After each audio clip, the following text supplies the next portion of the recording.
അല്ലാഹു സുബ്ഹാനഹു വ തആല നമുക്ക് നൽകിയ വലിയൊരു അനുഗ്രഹമാണ് നമ്മുടെ മക്കൾ.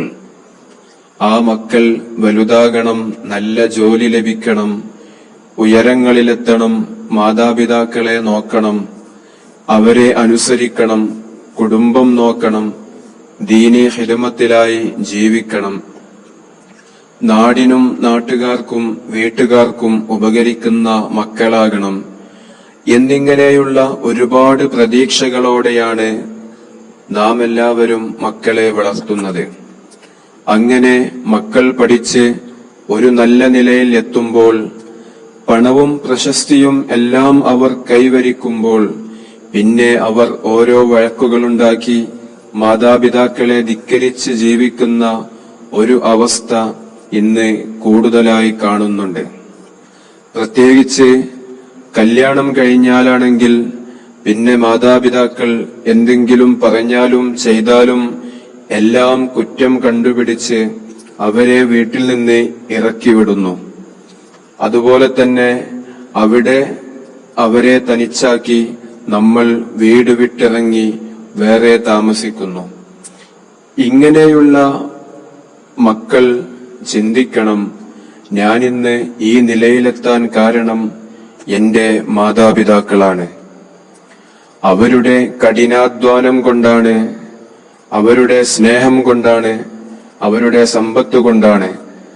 അതുകൊണ്ട് അവരെ സ്നേഹിക്കണം, ബഹുമാനിക്കണം, അവരെ ആദരിക്കണം. മരിക്കുന്നത് വരെയും സ്നേഹത്തോടെയും സന്തോഷത്തോടെയും സമാധാനത്തോടെയും ജീവിക്കണം. മരിച്ചു കഴിഞ്ഞാൽ അവരെ സ്വർഗത്തിലെത്തിക്കാനുള്ള സൽക്കർമ്മങ്ങൾ ചെയ്യണം. മാതാപിതാക്കളെ താൻ നോക്കുന്നുണ്ട് എന്ന് വരുത്തി തീർക്കാൻ വേണ്ടി ഇന്ന് ഒരുപാട് സ്നേഹപ്രകടനങ്ങൾ ഇന്ന് സോഷ്യൽ മീഡിയയിൽ കാണാറുണ്ട്. അത് സോഷ്യൽ മീഡിയയിൽ മാത്രം അവസാനിക്കാതെ ജീവിതത്തിൽ പകർത്തിയാലേ അള്ളാഹുവിന്റെയും അവന്റെ റസൂലിന്റെയും നോട്ടം നമ്മുടെ ജീവിതത്തിലുണ്ടാവുകയുള്ളൂ. അല്ലാഹു സുബ്ഹാനഹു വ തആല തൗഫീഖ് നൽകുമാറാകട്ടെ. ദുസ്വഭാവമുള്ള മക്കൾ, അനുസരണയില്ലാത്ത മക്കൾ, ധിക്കാര സ്വഭാവമുള്ള മക്കൾ, ഇവരുടെ ഒക്കെ സ്വഭാവം നന്നാവാനും അനുസരണയുള്ള മക്കളാകാനും മാതാപിതാക്കൾക്ക് നല്ലത് പറയിപ്പിക്കുന്ന മക്കളാകാനും മാതാപിതാക്കളെ കൈപിടിച്ച് സ്വർഗത്തിൽ കൊണ്ടുപോകുന്ന മക്കളാകാനും ഈ പറയുന്ന കാര്യം ചെയ്യുക.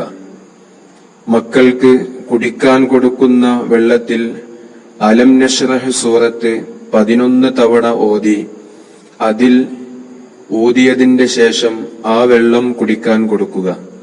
ഇങ്ങനെ 21 ദിവസം ചെയ്താൽ അല്ലാഹു സുബ്ഹാനഹു വ തആല നമ്മുടെ മക്കളുടെ സ്വഭാവം നന്നാക്കി തരും.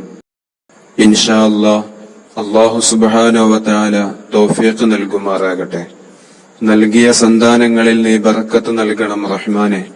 സ്വാലിഹീങ്ങളായ സന്താനങ്ങളാക്കണം റഹ്മാനെ. ഞങ്ങൾക്ക് ഉപകരിക്കുന്ന മക്കളാക്കണം അല്ലാഹ്. ദുസ്വഭാവമില്ലാത്ത സ്വാലിഹീങ്ങളായ മക്കളാക്കണം റഹ്മാനെ.